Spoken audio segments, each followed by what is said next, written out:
Hey everyone, it's Monday and it's time for another off-road trip with Rulov here within our Helix of Success live series that goes live every week on Mondays.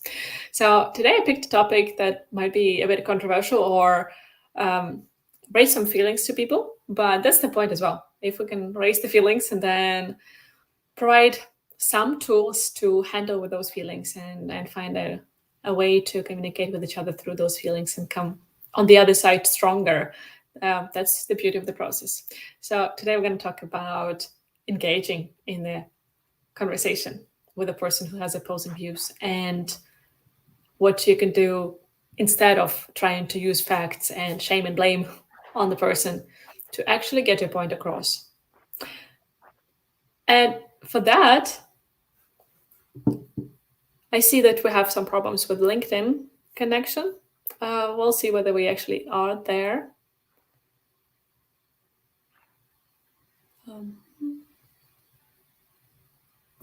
It looks like we're not on LinkedIn, but on the other platforms. Well, tech is not on our side today. I've seen that there were some problems with Zoom in the morning, but I'll just upload the video later on then, Rolof. That sound okay? Yeah. So yeah, talking about the listening or talking and getting a point across to the person, that starts with some kind of special listening. And the special because it's with empathy and curiosity. That's what we're going to discuss today. Rolof, how did you find that article? And not Googling, I mean, but what did you think about it? And it's definitely also helped me crystallize also that approach. I think a lot of us kind of realize it, but a lot of us fall into a sort of standard approach. And let's talk about that for a minute. So, because we took an example is how could you convince someone to be vaccinated, to get vaccinated if they haven't or they don't want to, and that's just an example of really any situation where there are very entrenched opinions. So you got your opinion, they've got their opinion, and it's just like the First World War.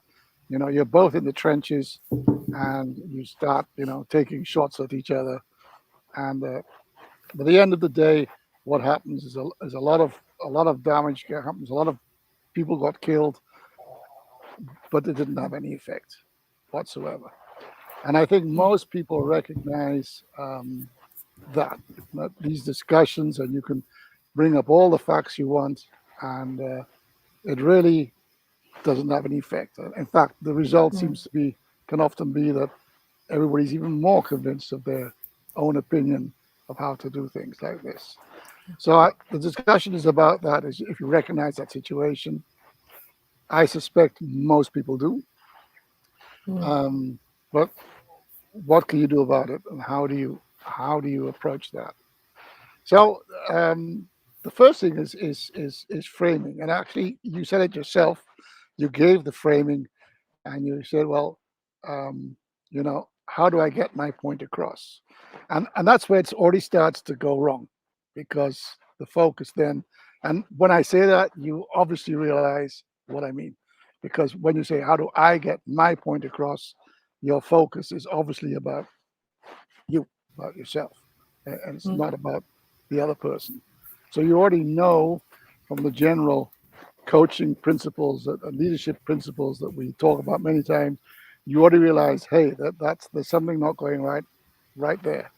So that's step one. There is thinking, okay, is it my goal to get my point across? Is it my goal to convince the other person to do something? And the point is, if it is probably your goal, but if you go about it directly, um, it tends to backfire. And so I think it's also good to realize that in this discussion. So let's talk about the COVID, for example. What we do know and I know both of us are vaccinated, so we're on that side of the equation. But I mean, it's interesting. If I were to ask you, why did you choose to get? Let's do that. Why did you choose to get vaccinated? I'm actually very pro-vaccination person because I take it as a responsibility of mine in front of the whole society, and especially protecting those who might not have the possibility to vaccinate themselves. Okay, but then you do that on the basis of assumptions. One being that vaccinations are good. And so my Of question, course. next question is obviously, how do you know that? I choose to trust. Exactly. And who do you trust? Plus, I live with a researcher at home who does Yeah, the rest of the background work yeah. for me.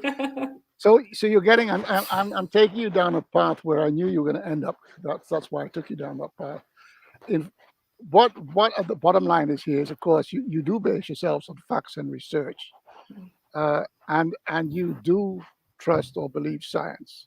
And the reason you do that, and I do it, so just to make sure I'm not just talking about you, I'm talking about the both of us and many others, is that we are well, we have university educations, we are well versed in what science means and what science is, and actually we are also very well versed in working with facts and concluding facts, and that's why facts become for us become the weapon of choice because we know how to work with facts extremely well. Somebody who doesn't have that, and there is a good reason why, and let's talk about, let's make it even broader than just this. Let's talk about the conspiracy theories. So, one of the things you hear people say, look, we have to there's a lot of conspiracy theories going around, also around, of course, vaccinations. And and one of the things that many people say is we just have to get the facts out there so people can judge for themselves. And that's based on this implied assumption, I would think, that we're all equal. They're all equal in terms of marshalling facts, understanding facts, and working with facts.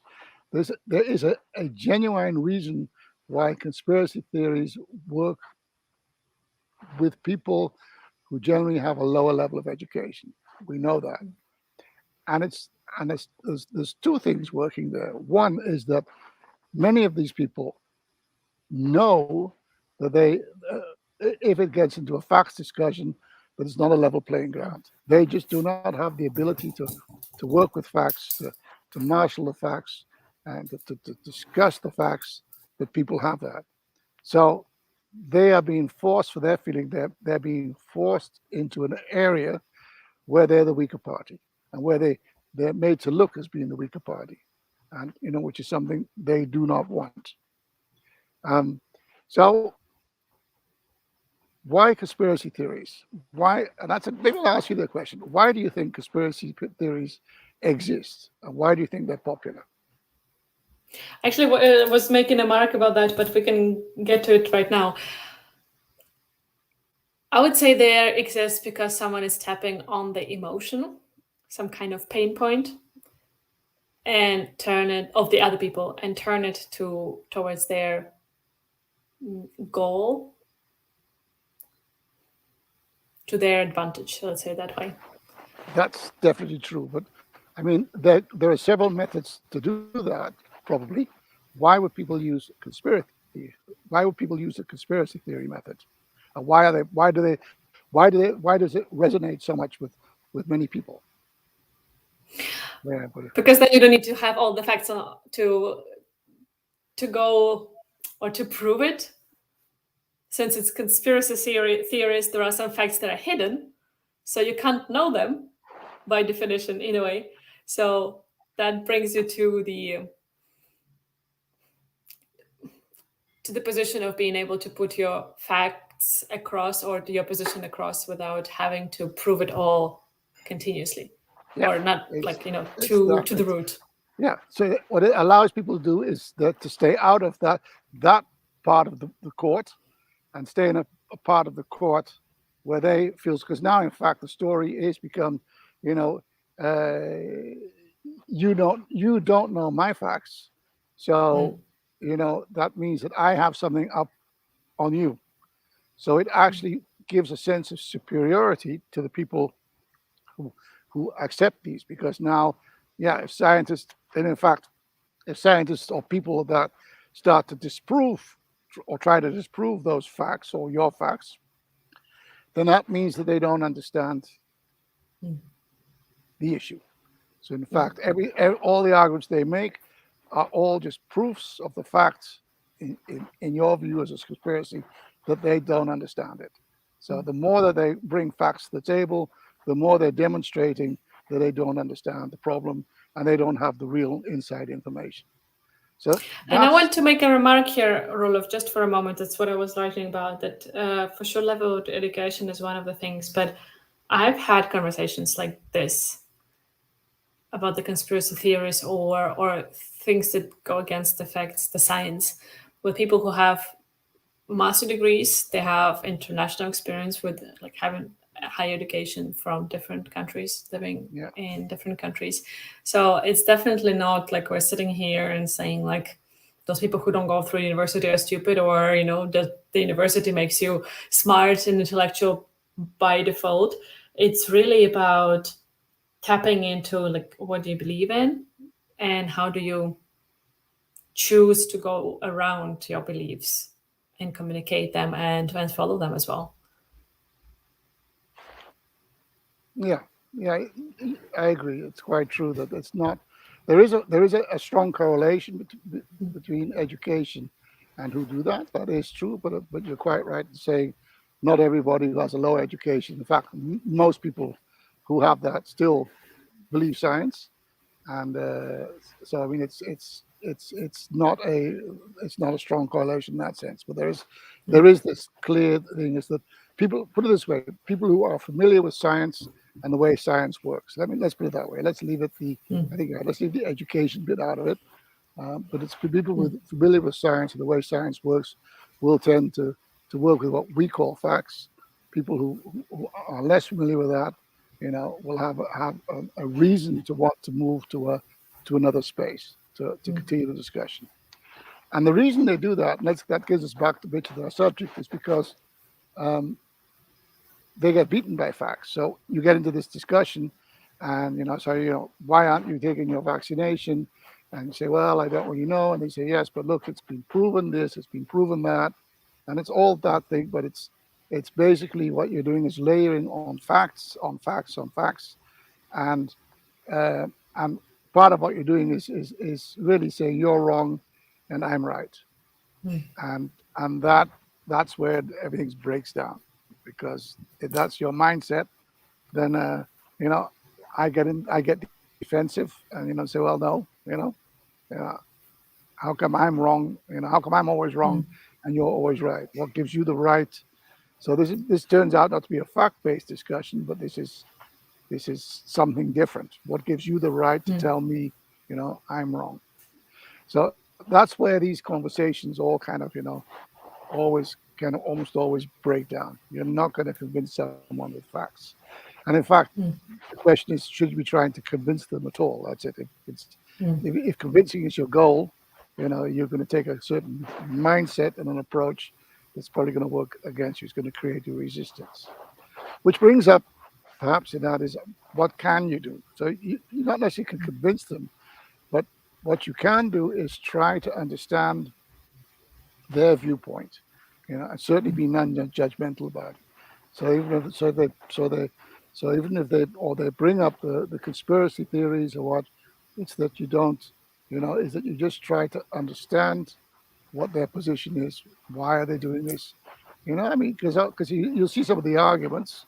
So for example, people say, look, the vaccine hasn't been around for long, and I'm not sure if it works, long term.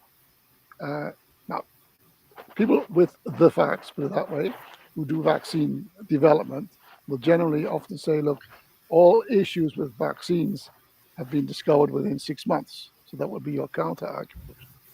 But their basic argument, which is the fact that this is a new vaccine, it's the first time in history that a vaccine has been developed so quickly.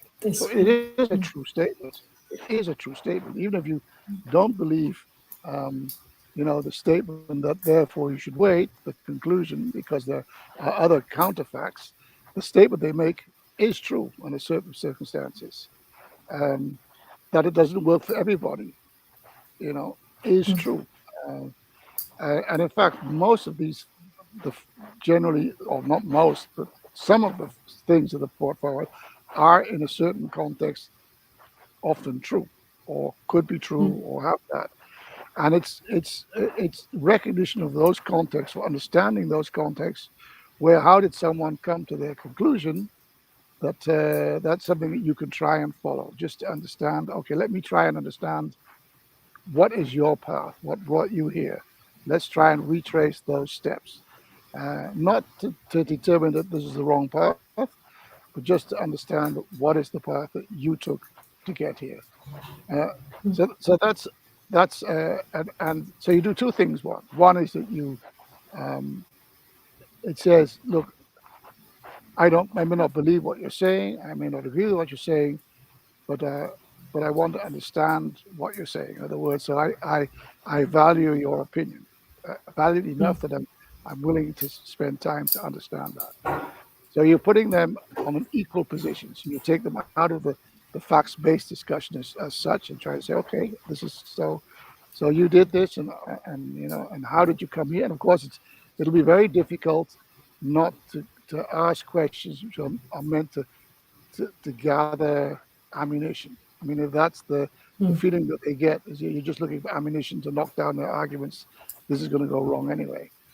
So you follow the path. You try to make sure they understand, know that you really are curious, and that's again a question of that sort of strategy. That has to be a mindset, which might not be easy. Might not be easy to do that, but you basically have to think, okay, so this is you. Let's understand who you are, why you got here, and what makes you want to continue on that path. And in that discussion, you should follow that path, and it's curiosity. And I mean, and you can ask questions in the sense, well, in terms of, do I understand it properly? If this is the case, would that also be the case? And not trying to shoot down the arguments, but just trying to understand it. And in that understanding, um, what might happen, doesn't have to, what might happen is that they also get into the spirit of inquiry and start thinking, okay, so they start to feel comfortable about what you're asking, that you're not judging them, and they might start asking questions about their position. And if you're really good, and that's actually I'm not sure myself, but sometimes I do say or do think, when you're in these sessions, you should never put your position out until you are literally asked. So, what do you think about it? So at that point, you really know that they're open to hearing what you say, and that you may, and in fact, in a conversation, it could be the case, maybe they just don't ask. So, so I mean, do you then give your opinion, or do you literally wait and say, look, okay, apparently we didn't get to that point in time where you're open to hear what I think, because that's not getting out of the trenches is not as simple. It's a slow process. I actually want to give an example. First of all, you mentioned the word assumptions or assume a couple of times in the beginning of the conversation.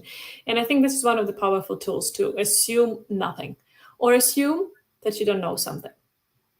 Yeah. If you have one of those two mindsets or intentions coming into the conversation, it will be much more powerful conversations where you can learn. Yeah. Or you can teach. Yeah. I like you.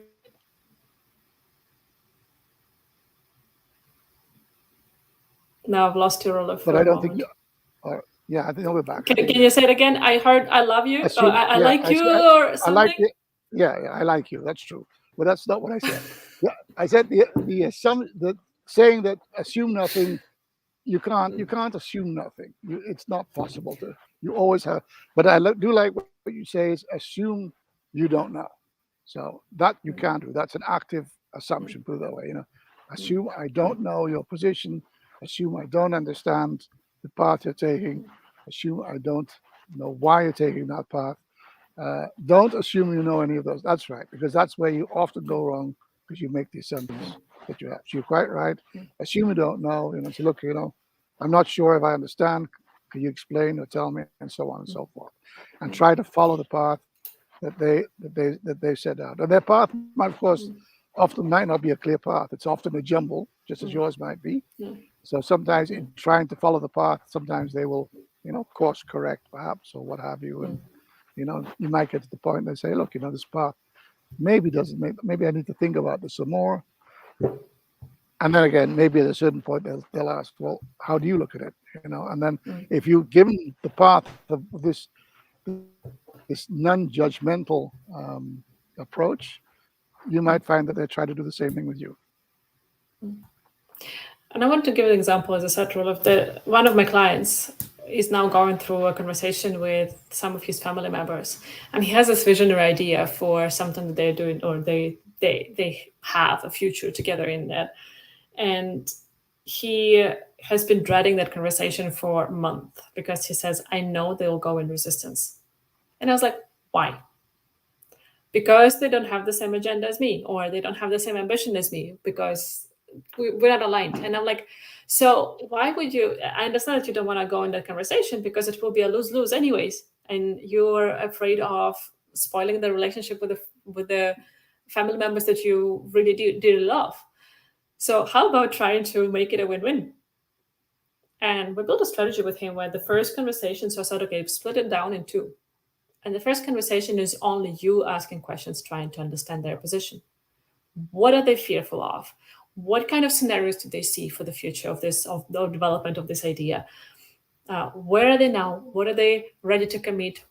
Where do they see your part of that, and so on and so forth? Just ask questions and get to the emotions of theirs, because there is some fear. And like when you start just pushing forward as like a bulldozer, of course you tap on those fears or step on that, and that is painful, and that's why they resist. Yeah. But if you break it down that way, and the first conversation is only you listening, and then you go home and you digest and think, okay, has it been some misalignment here? Have I really pushed some too far in some way where they didn't understand what I meant, and so on and so forth? You analyze that. And then the second part of the conversation, you come and you basically summarize what you've heard, and then you give the suggestions. Here, I thought about this way. What do you think about it? Here, I would like to really you never be afraid of this situation or this development. So this is what I'm thinking about. This is how I want to commit, and so on and so forth.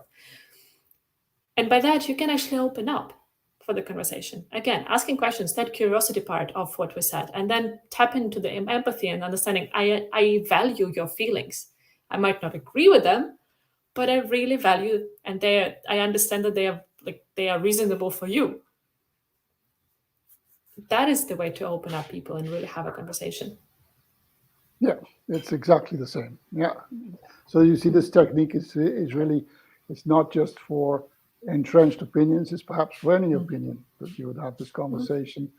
And perhaps the entrenched bit is then you be very cautious about bringing your opinion until you're sure that the other person is open for it. I think if it's much more fluid, then you probably wouldn't have to be that sort of strict, and you probably can give your opinion much earlier. So it's understanding just how entrenched it is, whatever emotional that is, and the more it's entrenched, the longer you need the more you have to be sure that the person, you need more signals that the other person is open to hearing what you have to say. And having that patience, of course, is really difficult. I'm not sure anybody of us can do it, but that's kind of where you need to be. Just keep on, as you say, asking and trying to understand. And you're right. Perhaps you when you reformulate it, or sometimes you might reframe it. That might be also a way of bringing options to their opinion. So that might be one of the things that you're doing, is not just trying to give them, and I'm just thinking, not just to give them your opinion, but perhaps to create more options around their opinion. So then they might choose yours, or maybe they choose something different altogether. I don't know. Yeah. And maybe you learn something that you never considered yourself. And that's what I mean. Like, come into the conversation with intention to learn. Yeah. Not to, as you said earlier, to get the fact to make your point stronger and put that across with their language. No, it's not about that. It's really about understanding about each other. Yeah. And we're here to learn from each other. Yeah, good point. So when you come into the conversation, so I want to learn about you, and I want to kind of learn about how you think. It's kind of two different things. Then you're not going to go wrong. I think that's going to help understanding that. Yeah.